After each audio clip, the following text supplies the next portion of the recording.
হ্যাঁ Freddie, sir, খুনটা এই করেছে আর নিজে আত্মহত্যা করেছে।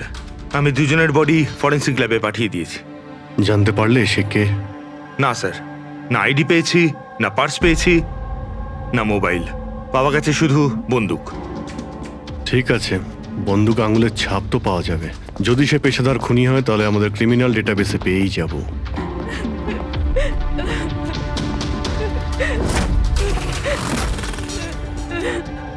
আচ্ছা, আপনারা তো খুনিকে পরিষ্কার দেখতে পেয়েছেন, কেউ কি চেনে তাকে? না স্যার, আমরা তো স্যার দেখিনি। কেউ চেনেন না ওকে? মানে ও বিনা নিমন্ত্রণে বিয়ের পার্টিতে এসেছিল? হ্যাঁ, স্যার হতে পারে গুলি যে চালিয়েছে ওকে একতরফা ভালোবাসে এরকম কোনো প্রেমিক হতে পারে। দেখা যাক। বুঝতে পারছি এই সময়টা সঠিক সময় নয় তোমার সাথে কথা বলার জন্য, কিন্তু আমাদের জন্য এটা জানা খুবই দরকারি যে চিরাগকে গুলি কে মারলো। আমি জানি না যে ও কে ছিল। আমি ওকে প্রথমবার দেখেছি। চিরাগও জানতো না যে ও কে ছিল। এলো আর গুলি চালিয়ে চলে গেল। ওর কি দোষ ছিল বাবা? অদ্ভুত ব্যাপার, একজন লোক অচেনা কারোর বিয়েতে ঢুকে তাকে গুলি করে, তারপর সে ওইখানে সুইসাইডও করে। কোনো মেন্টাল প্রবলেম নিশ্চয়ই, মানসিক অবস্থা হয়তো ঠিক ছিল না, আর কিংবা এর জীবনেই হয়তো কেউ কোনোদিন একে ঠকিয়েছিল। যেই হোক, এই খুনের ফটোগুলো সব সোশ্যাল সাইট আর খবরের কাগজে দিয়ে দিই, কেউ না কেউ তো চিনেই ফেলবে।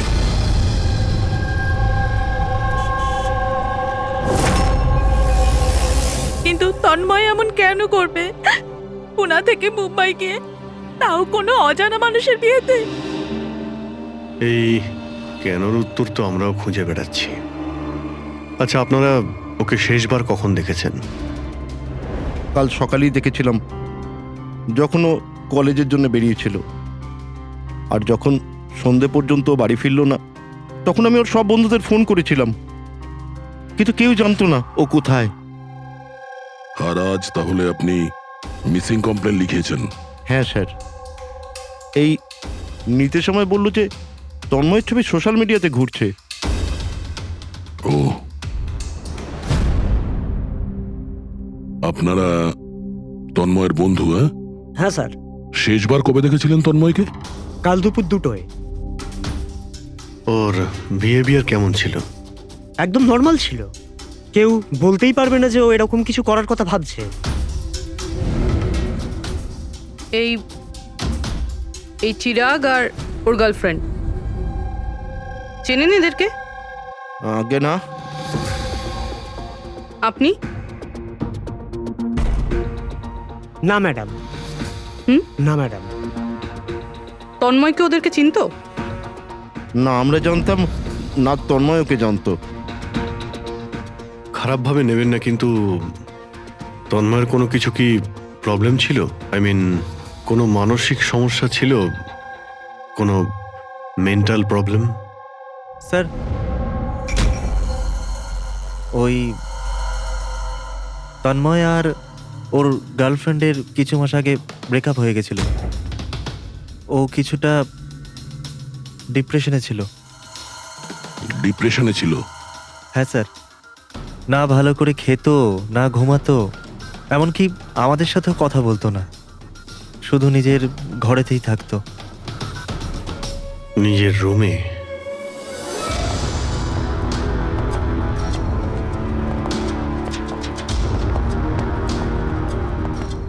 আপনারা এখানেই দাঁড়ান।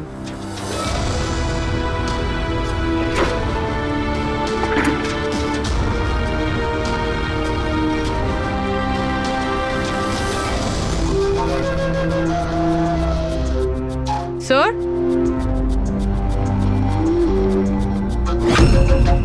এটা কিসের চিহ্ন?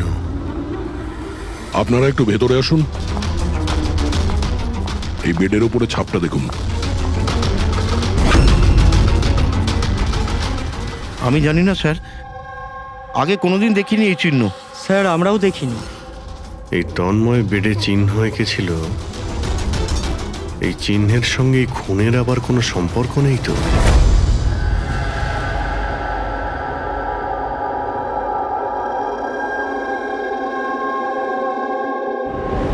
স্যার, ইন্টারনেটে চেক করেছি আর লাইব্রেরিতে গিয়ে অনেক বইয়ের মধ্যেও দেখলাম, কিন্তু এই চিহ্নটার ব্যাপারে কিছু জানতেই পারলাম না স্যার। এটা যাই হোক না কেন, কিন্তু আমাদের কাছে এটা গুরুত্বপূর্ণ। এই তন্ময় কলেজ স্টুডেন্ট কোনো অচেনা শহরে গিয়েছে আর ওখানে কোনো অপরিচিত লোকের প্রাণ নেয় আর ও নিজে আত্মহত্যা করে, অথচ এই সব কিছুর পেছনে কোনো কারণ জানা যায়নি, কিচ্ছু না। না, এই ধাঁধার উত্তর এই চিহ্নটার মধ্যেই আছে। স্যার, হ্যাঁ, স্যার আমি তন্ময়ের ল্যাপটপটা চেক করেছি। কি পেয়েছো? স্যার নিশানের ব্যাপার তো ছেড়ে দিন, এই ল্যাপটপটাতে তো কিছুই নেই। কি? সব ফাইল ডিলিট করে দেওয়া হয়েছে, পুরো ল্যাপটপটা খালি স্যার। আমাদের কাছে রিকভারি সফটওয়্যার আছে, সেটা ট্রাই করে দেখো, যা ডিলিট হয়েছে সব পেয়ে যাবে। চেষ্টা করেছিলাম স্যার আমি, তাহলে কিন্তু ফাইল এমনভাবে ডিলিট করা হয়েছে যে রিকভারি সফটওয়্যারও এটাতে কাজ করছে না। এটাই বুঝতে পারছি না তন্ময় ডিলিট করেছে নাকি অন্য কেউ করেছে। অভিজিৎ, সে যেই হোক না কেন, সে জানতো যে তন্ময়ের মৃত্যুর পর ল্যাপটপটা আমাদের কাছে আসবে, সেই জন্য সব প্রমাণ মুছে দিয়েছে।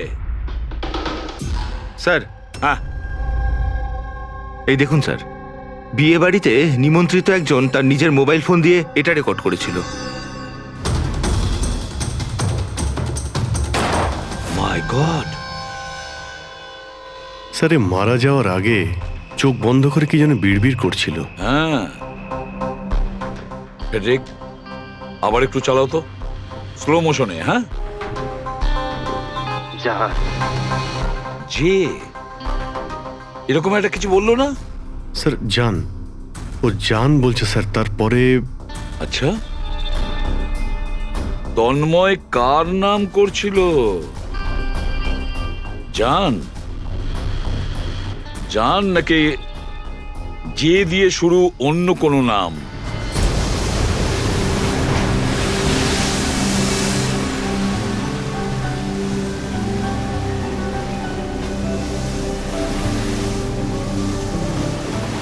আরে আমরা কতদিন বাদে ঘুরতে বেরোলাম বল।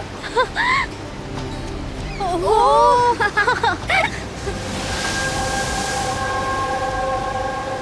নেহা কোথায় যাচ্ছিস ওখানে? নেহা, নেহা, নেহা শোন তো। নেহা, নেহা, নেহা।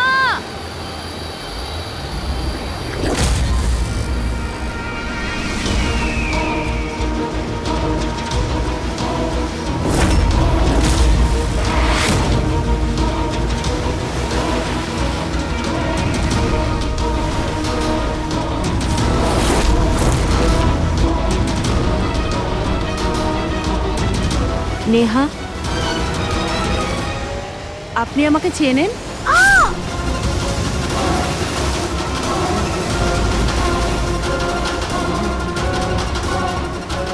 নেহা চোখ খোল, নেহা চোখ খোল। কি হয়েছে তোর নেহা? নেহা, ওই মহিলাটা মেরেছে।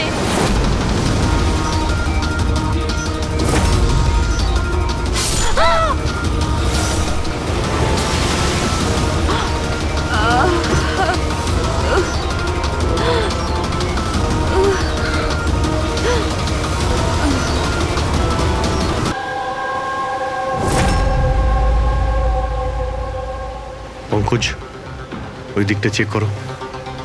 আপনারা একটু পেছনে সরে যান। দেখি প্লিজ, পেছনে সরে যান, সরে যান। পিছিয়ে যান আপনারা, সবাই পিছিয়ে যান প্লিজ। আচ্ছা, এই লাশটাকে প্রথম কে দেখেছিল? আমরা দেখেছি আপনারা কি? স্যার, আমরা নেহার বন্ধু। এখানে ঠিক কি হয়েছিল বলুন তো? আমরা তিনজন আর নেহা বিচে ঘুরতে এসেছিলাম। ওই যে মহিলাটি আছে না, ওই আন্টি হঠাৎ করে এলো আর ছুরি মেরে দিল ওকে। ছুরি মেরে দিয়েছে? আপনি স্যার আমি নেহার বয়ফ্রেন্ড বিশাল। এই সব আপনাদের সামনে হয়েছে আর আপনারা এটা বাধা দেওয়ার চেষ্টা করেননি? এইসব এমনই হঠাৎ হলো যে আমরা কিছু বুঝতেই পারিনি। ওই মেয়েটা কে ছিল যে ছুরি মেরেছে? আমরা একদম চিনি না ওনাকে, আর নেহাও চেনে না ওনাকে। আচ্ছা আপনারা কেউ দেখেছেন এনাকে? স্যার স্যার স্যার এরা বলছে যে এরা এনাকে চেনে। আপনি এই মেয়েটাকে চেনেন? হ্যাঁ স্যার, এর নাম সোনিয়া। আমরা যে যোগা ক্লাসে যাই, এও সেখানে যেত। এ অনেকবার আমার কাছে নিজের পরিবার, বাচ্চাদের আর ঘরবাড়ির কথা বলেছে। অদ্ভুত ব্যাপার তো, একজন গৃহবধূ কাউকে খুন কেন করবে? সেটাও আবার দিনে দুপুরে, এতগুলো লোকের সামনে। তারপর নিজে ছুরি দিয়ে প্রাণ দিয়ে দিয়েছে। স্যার এই কেসটা তো অনেকটাই তন্ময়ের কেসটার মতনই লাগছে। হ্যাঁ, সিমিলারিটি আছে, কিন্তু দুটো কেসের মধ্যে কোনো সম্পর্ক আছে কিনা সেটা পরেই জানতে পারা যাবে। আচ্ছা, এখানে বিচে আসার আগে কিংবা খুন করার আগে কেউ সোনিয়াকে দেখেছিলেন? হ্যাঁ স্যার, আমি এখানে হাঁটাচলা করছিলাম, আমি ওই মহিলাকে দেখেছিলাম। ওর হাতে কিছু ছিল যেটা কেউ বারবার দেখছিল। ওনার হাতে কি ছিল? স্যার ওটা আমি পরিষ্কার করে দেখতে পাইনি।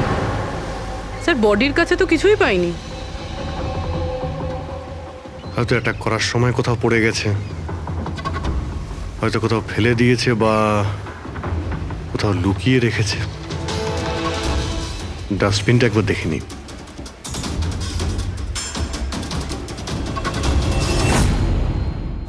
হ্যাঁ পুরবি, কিছু পেলে কি? স্যার ডাস্টবিন থেকেই ফটোর টুকরোগুলো পেয়েছি, ওটাই জুটছি। 5 মিনিট।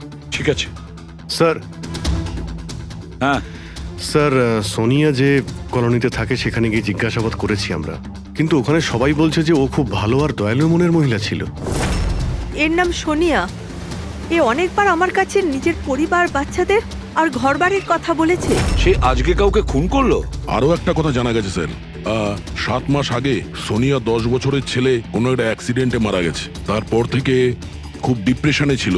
এই কেসটা তো একেবারে তন্ময়ের মতন কেস। তন্ময় ওই ছেলেটাকে মেরেছিল, তখনও ডিপ্রেশনে ছিল। তন্ময় আর ওর গার্লফ্রেন্ডের কিছু মাস আগে ব্রেকআপ হয়ে গেছিল। ও কিছুটা ডিপ্রেশনে ছিল। আর স্যার সোনিয়ার যে ল্যাপটপ ছিল সেটা তন্ময়ের ল্যাপটপের মতো একদম খালি রয়েছে। বোঝো স্যার এটা তো একদমই হতে পারে না যে দুজন সাধারণ মানুষ খুন করে আবার আত্মহত্যাও করে নিয়েছে। দুটো কেসের মধ্যে কোনো না কোনো সম্পর্ক তো নিশ্চয়ই আছে। হ্যাঁ স্যার হ্যাঁ স্যার জুড়ে গেছে স্যার। নেহার ছবি এটা। মানে সোনিয়া নেহার ফটো দেখছিল বিচে বসে। এটার একটাই মানে দাঁড়ায় যে সোনিয়া নেহাকে আগে থেকে চিনতো না। তার মানে ও আগে কখনো নেহাকে দেখেইনি। তার মানে স্যার এই সোনিয়া নেহার খুনটা অন্য কারোর কথা শুনে করেছিল।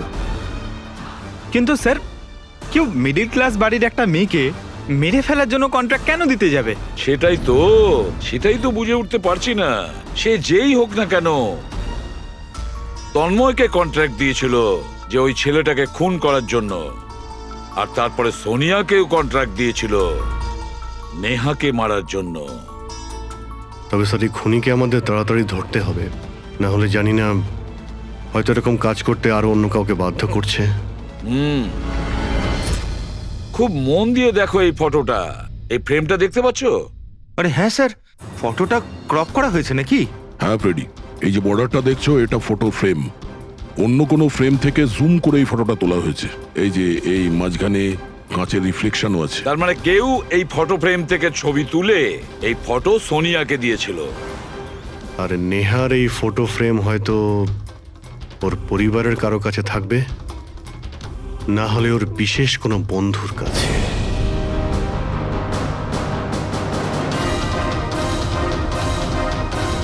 স্যার দুজন বন্ধুর বাড়িতে তো কিছুই পাইনি।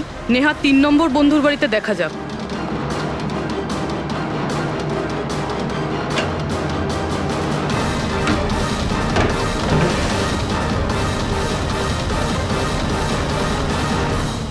স্যার হ্যাঁ পুরবি, স্যার এটা তো সেই ছবিটা। কারেক্ট। ওই ছবিটা বের করো তো।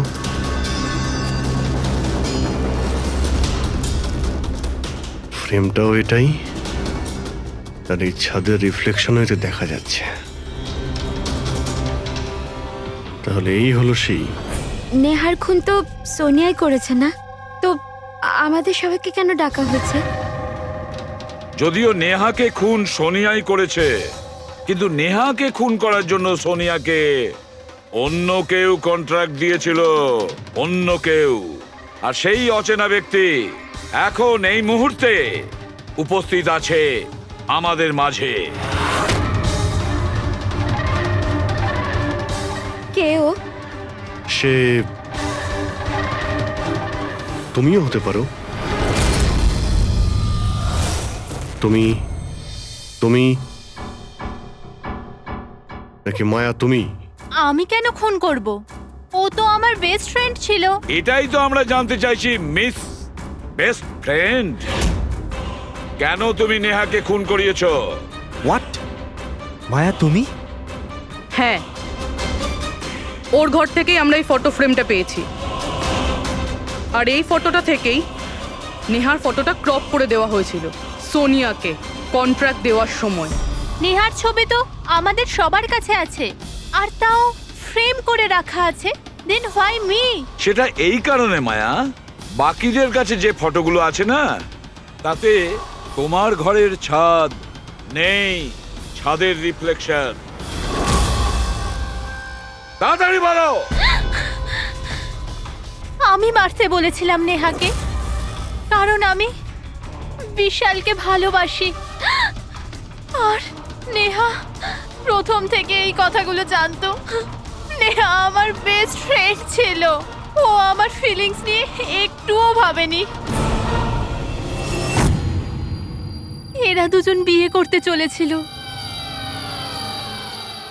কিন্তু মায়া, তুমি এটা কেন করলে? তুমি জানোই তো যে আমি নেহাকে কতটা ভালোবাসি, তাই না? যদি আমি নিজের ভালোবাসা না পাই, তো অন্য কেউ সেটা পাবে না।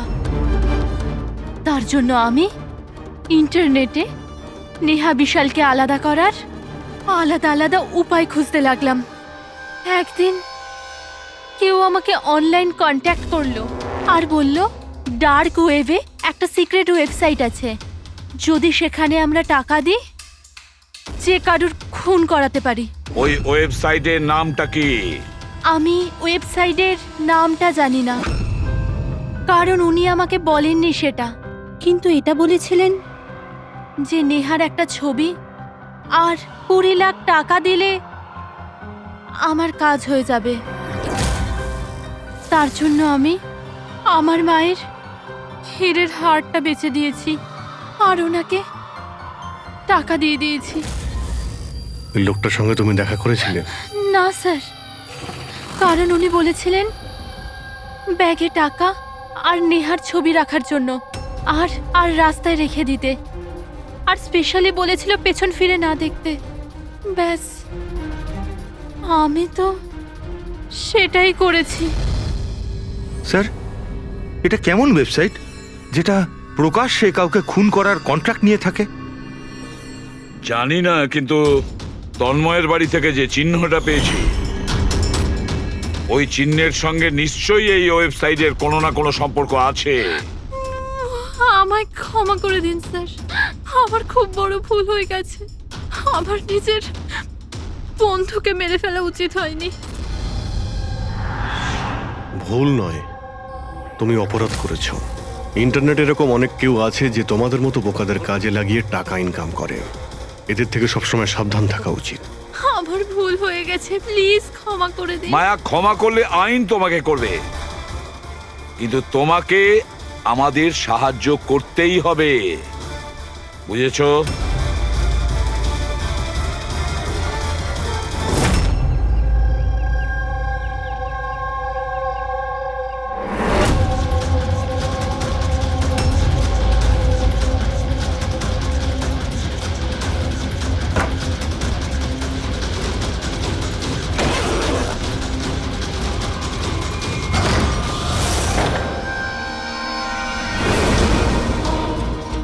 তোমার কি মনে হলো এই পুরো টাকা একাই খরচা করবে? হ্যাঁ,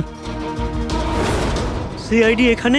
এটা আমাদেরই প্ল্যান ছিল, তোমাদের মতো লোকেদের কাছে পৌঁছানোর জন্য।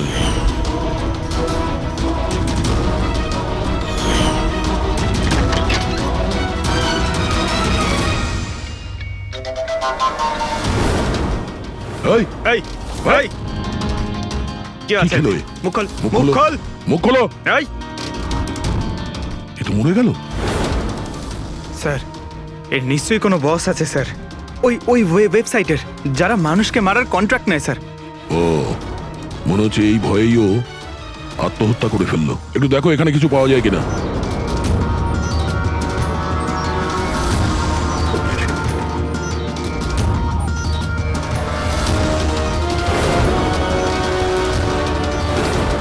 স্যার হ্যাঁ, এর কম্পিউটারে কতগুলো নামের লিস্ট রয়েছে।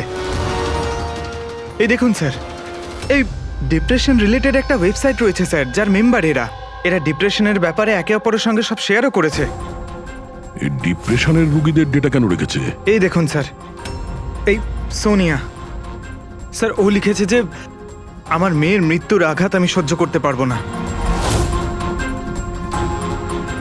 একটা কাজ করো, স্ক্রল করো নিচে, হতে পারে তন্ময়ও আছে এর মধ্যে। স্যার এই দেখুন, আমার আরতি আমায় ছেড়ে দিয়েছে, আমার এই পৃথিবীতে বেঁচে থেকে আর কোনো লাভ নেই, আমার জীবনে আর কোনো উদ্দেশ্যই নেই। তার মানে কেউ তো আছে যে ডিপ্রেশনে ভোগা লোক দিয়ে এইগুলো করাচ্ছে, ওদের ভুল বোঝাচ্ছে, যাতে এই লোকগুলো অন্য কাউকে খুন করে নিজের জীবন দিয়ে দেয়। পঙ্কজ, একটা কাজ করো, এই লিস্টে যত নাম আছে আমাদের সবার সঙ্গে কন্ট্যাক্ট করতে হবে। লিস্টে নাম অনেকগুলো আছে আর সময়ও কম আমাদের কাছে। চলো। স্যার, ওই লিস্টে যাদের নাম ছিল আমি সবার সঙ্গেই কথা বলেছি, কিন্তু স্যার আমি তেমন কিছু জানতেই পারিনি। একটা মেয়ের ব্যাপারে বলছিলে না, কি নাম ওর? হ্যাঁ স্যার, ওকে পুরবি নিয়ে আসছে। ওকে, আসুন স্যার, এই সেই মেয়ে। ওর স্বামীর মৃত্যুর পর ওই ফোরামে ওই পোস্ট লিখতো। হ্যাঁ স্যার। শোনো, এই সিম্বলটাকে দেখো। স্যার এটা তো ওই চিহ্নটাই যেটা ওই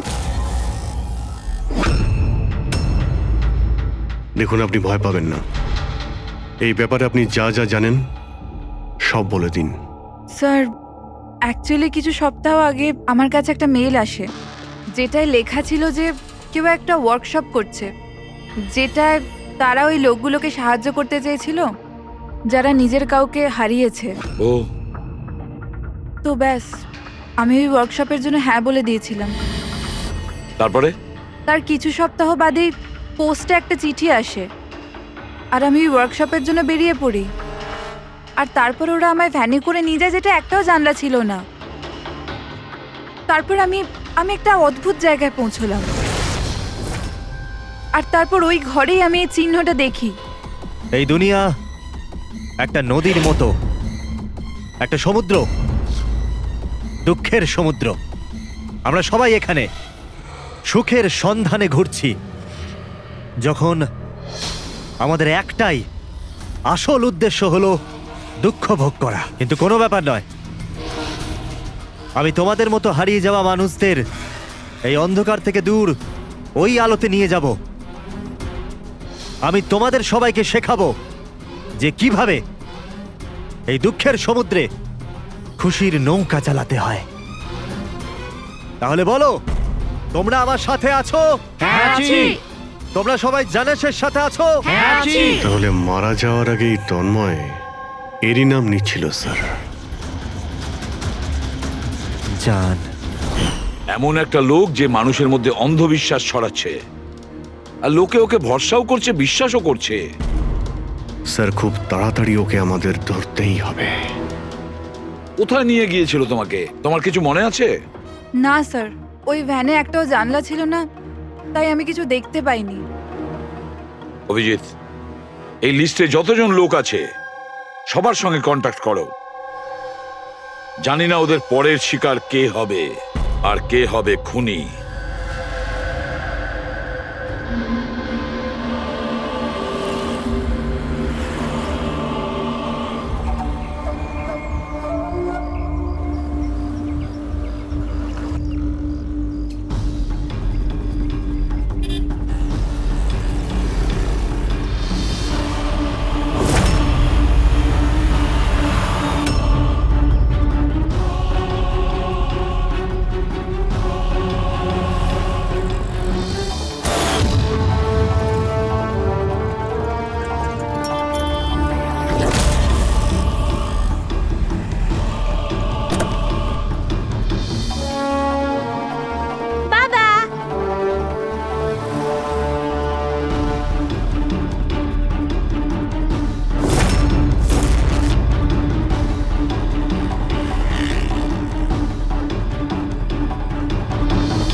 কফি শপ পৌঁছো এখন এক্ষুনি?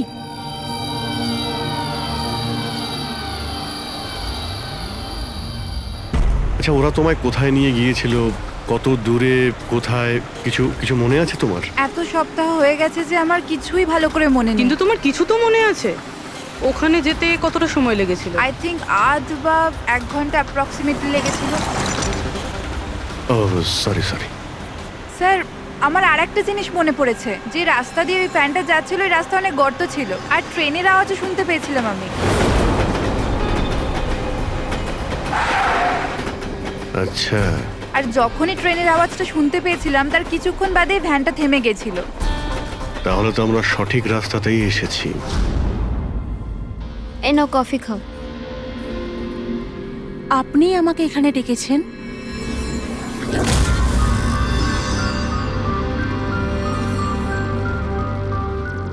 কি হলো? কাজটা মাঝপথে কেন ছেড়ে এলে? আমার দ্বারা এটা হবে না। একটা নিরীহ বাচ্চাকে অনাথ করতে চাই না। আমি না কারোর প্রাণ নেব আর না নিজের প্রাণ দেব। জেনিসকে দেওয়া কথা এত সহজেই তুমি ভুলে গেলে? দুঃখ থেকে তুমি মুক্তি পেতে চাও না? আমি এটা খুব ভালো করে বুঝতে পেরেছি। দুঃখের থেকে মুক্তি পেতে নিজের প্রাণ নয়, বরং জীবনের সমস্যা থেকে লড়াই করে পাওয়া যাবে। এই জন্য আমি ভেবে নিয়েছি, আমি আমার জীবনে নতুন করে বাঁচতে চাই।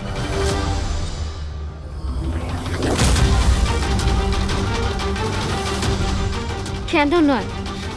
জেনিসও তো এটাই বলতে চেয়েছিল যে সব মানুষের নিজের জীবনে নিজে চলার মতো অধিকার আছে।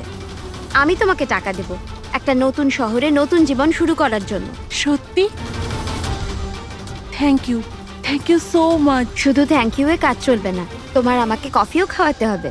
আমি তোমাকে কফি খাওয়ালাম না, এবার তোমার পালা। কেন নয়? Waiter, yes ma'am. একটা coffee. Sorry ma'am, self service. Okay sorry, counter কোথায়? Okay thank you. You are welcome. আমি এক্ষুনি কফি নিয়ে আসছি। আমার স্পেশাল কফি চাই, 2 স্পুন চিনি আর হাফ স্পুন কফির সাথে। শিওর।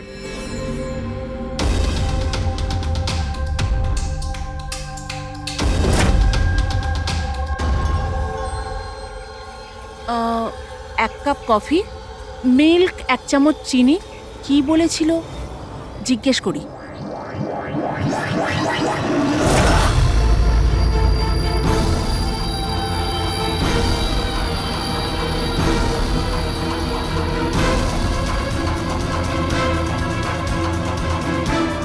এটা কি মেশাচ্ছে আমার কফিতে?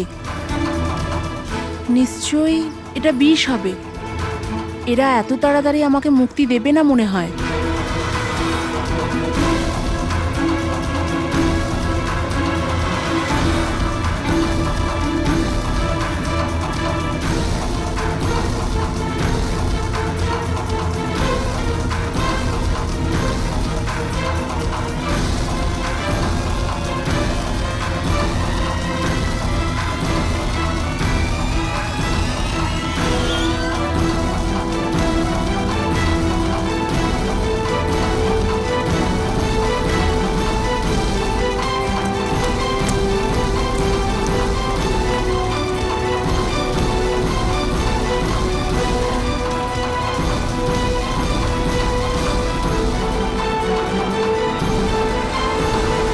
হ্যালো, একটা খারাপ খবর আছে।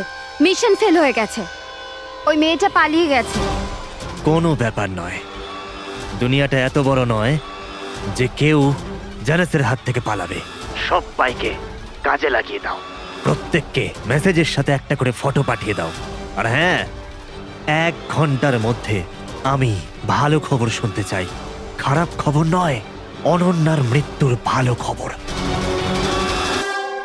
স্যার, এই রেলওয়ে ট্র্যাক্সের কাছে তো এটাই শেষ জায়গা। বেশিরভাগ সময় শেষ জায়গাতেই সাফল্য পাওয়া যায় পূরবী।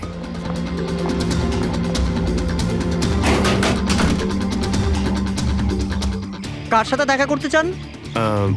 এই ফার্ম হাউসের মালিককে। মালিক তো বিদেশে থাকে, আমি এখানকার কেয়ারটেকার। তাহলে ফার্ম হাউসটা একবার দেখে নি।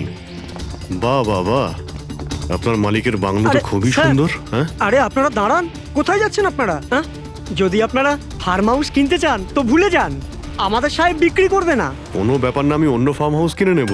আচ্ছা, এখানে কি আশেপাশে আছে কোনো খালি বাড়ি বা কোনো ফার্ম হাউসের মতো? স্যার 15 মিনিট এগিয়ে গেলে একটা ফার্ম হাউস আছে, ফাঁকাই থাকে, পারলে আপনারা দেখে নিন।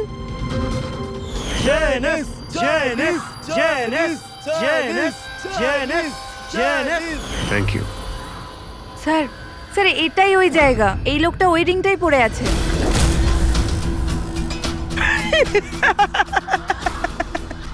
তোমাদের কি মনে হয় আমি তোমাদের চিনতে পারিনি? আরে তোমরা সিআইডি অফিসার, আমি দূর থেকেই তোমাদের চিনে ফেলেছি, বুঝেছো? খুব বড় ভুল করেছো আমাদের চিনে ফেলে। তোর মালিক কোথায় বল, কোথায় পাবো ওকে? আমি জানি না স্যার, ওর পার্টি কোথায় হয়? নিচে এখানকার হল ঘরে হয় স্যার। এর পরের টার্গেট কে? আমি জানি না স্যার। তোরা কাকে খুন করতে চলেছিস? বলছি স্যার, বলছি।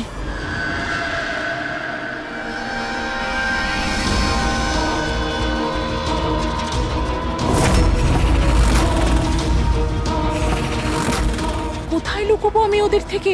কোথায় যাব আমি? ফোনটাও এখনই বন্ধ হলো, কি করব আমি? ভিড়ের মধ্যে চলে যাই, তখনই বাঁচবো আমি।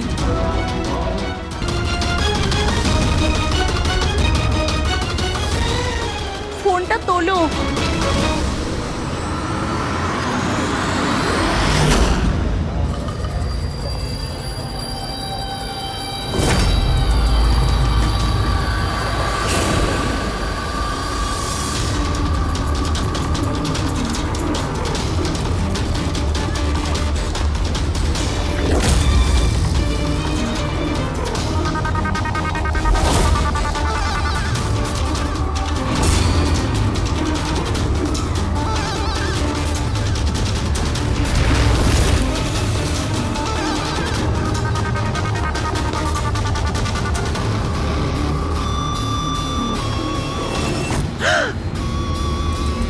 কি হয়েছে বাবা, এত ঘাবড়ে কেন আছো?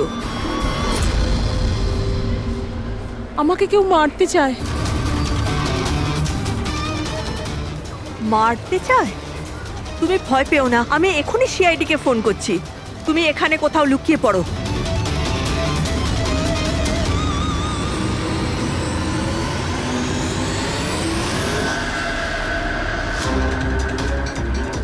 Sir sir sir sir sir, আমি আপনাদের ফোন করেছিলাম। এই মেয়েটাই ছিল? হ্যাঁ স্যার, এই মেয়েটাই ছিল। মেয়েটা কোথায়? স্যার একটু আগে তো এখানেই ছিল, এখন জানি না কোথায় গেল। Thank you. হ্যাঁ। চলো আমরা খুঁজে দেখি।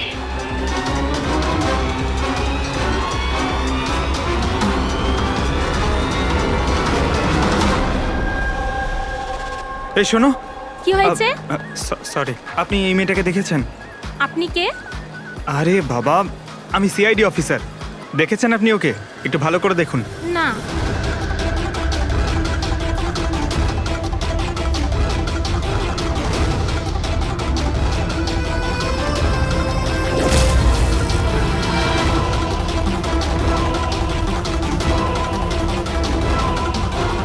স্যার, কেউ দেখেনি স্যার। গেল কোথায় ও? এক্সকিউজ মি, আপনারা কি সিআইডি থেকে? হ্যাঁ, আমি একটা মেয়েকে দেখলাম, ওর প্রাণের ঝুঁকি আছে। কোথায় ওই মেয়েটা? ও এক্ষুনি বাইরের দিকে গেল।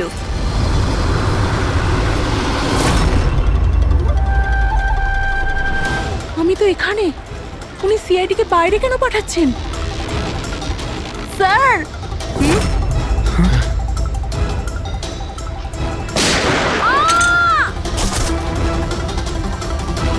তুমি ঠিক আছো? ওর কার হয়ে কাজ করো তুমি? জানিস কোথায় আছো? হ্যাঁ, তোমরা ওকে আসল জীবনে কেন কখনো স্বপ্নেও খুঁজে পাবে না। তাই স্বপ্নেও পৌঁছতে পারবো না?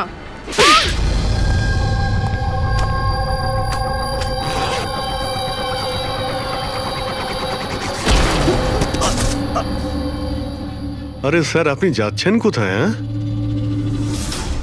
আপনার সঙ্গে আমরা দেখা করতে এসেছি আর আপনি চলে যাচ্ছেন। বলুন না, দুঃখের চিকিৎসা কি? দুঃখের চিকিৎসা মেকআপ সরিয়ে আসল চেহারাতে ফিরে আসা। কি ঠিক বললাম তো? খুব ভালো অ্যাক্টিং করো তো বন্ধু তুমি, হ্যাঁ? তোমার তো বেস্ট অ্যাক্টর অ্যাওয়ার্ড পাওয়া উচিত। একজন কলেজ স্টুডেন্ট হয়েও তুমি বুড়োর এত ভালো অ্যাক্টিং করছো। ঠিক বলছি তো মিস্টার আমান?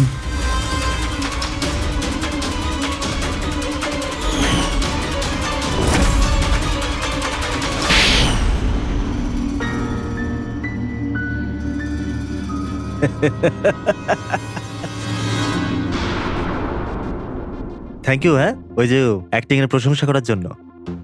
আমি শুধুই কলেজ স্টুডেন্ট নয়, আমি একজন সাইকোলজি স্টুডেন্টও।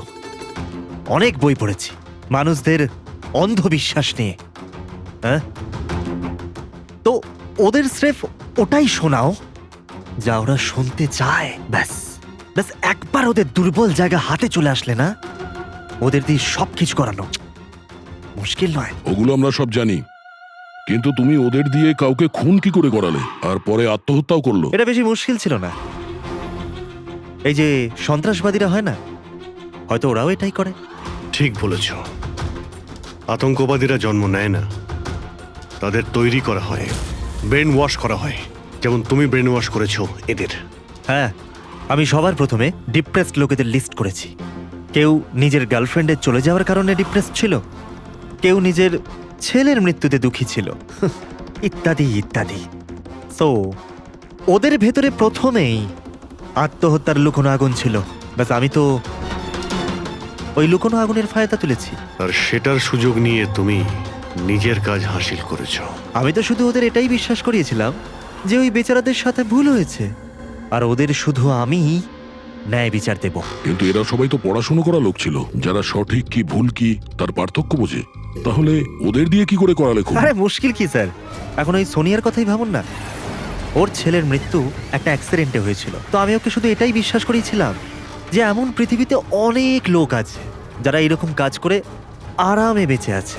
তাই আমি সোনিয়াকে এটাই বলেছিলাম যে ওর জীবনের স্রেফ একটাই উদ্দেশ্য, যে এই সব লোকেদের মধ্যে একজনকে মেরে দিক, আর ও পরের জন্মে গিয়ে ছেলের সাথে দেখা করতে পারবে। তারপর কি হলো, ও প্রথমে নেহাকে খুন করলো আর তারপর নিজেকেও মেরে দিল। ব্যাস স্যার, এভাবেই সোনিয়ার মতো অনেককেই আমি মিথ্যে প্রতিশ্রুতি, মিথ্যে আশা দিলাম, আর যেটা আমি চাইছিলাম সেটাই ওদের দিয়ে করালাম।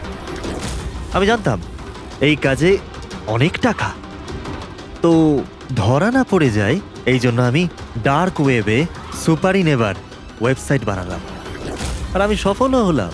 আচ্ছা, আপনারাই বলুন, আপনারা এরকম কত কলেজ স্টুডেন্টকে জানেন যারা এই বয়সে, আমার বয়সে, কোটিপতি হয়ে গেছে? তুমি কতজন কলেজ স্টুডেন্টকে চেনো যারা এই বয়সে জেলের কাল কুঠুরির মধ্যে বসে ফাঁসির জন্য অপেক্ষা করছে? তাদের মধ্যে তুমি একজন। লোকে চোখের জল মোছানো, তাদের দুঃখে তাদের সঙ্গে থাকা ভালো কাজ, কিন্তু এই ভালো কাজেও তুমি লোভের বীজ ঢুকিয়ে দিয়েছো।